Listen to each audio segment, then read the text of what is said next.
విశ్వానికి పంచభూతాలకు గురుదేవులకు ప్రణామములు. స్నానం ఎంతసేపు చెయ్యాలి? కనీసం అరగంట అయినా స్నానం చేస్తే చాలా మంచిది.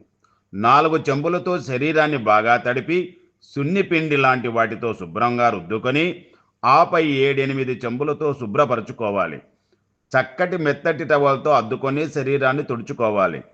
స్నానానంతరం శరీరంలోని అవయవాలను శుభ్రంగా తుడుచుకోకపోవడం వల్ల అనేక రోగాలు వస్తాయి. ప్రాణాంతకమైన క్యాన్సర్ వంటివి వచ్చే అవకాశం ఉంది.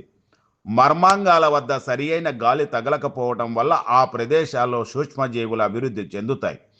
శుభ్రంగా స్నానం చేసుకుని ఫ్యాన్ కింద ఓ నిమిషం నిల్చొని ఆ పైన శుభ్రమైన దుస్తులు ధరించాలి. స్త్రీలు ఒంటి మీద ఏమీ లేకుండా స్నానం చేయాలి. కానీ మగవారు ఏదో ఒక గుడ్డ చుట్టుకొని స్నానం చేయాలి.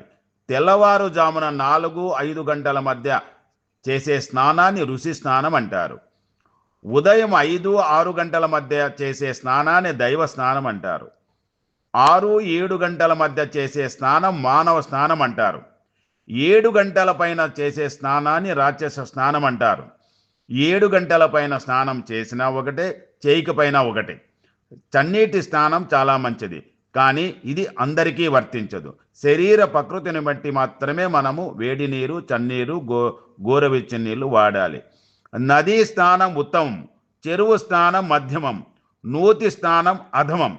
10,000 ఆదాయం వస్తున్నా మానుకొని సరైన సమయంలో సరైన స్నానం చేయటం మంచిదని శాస్త్రవచనం. హరి ఓం. విశ్వానికి పంచభూతాలకి గురుదేవులకు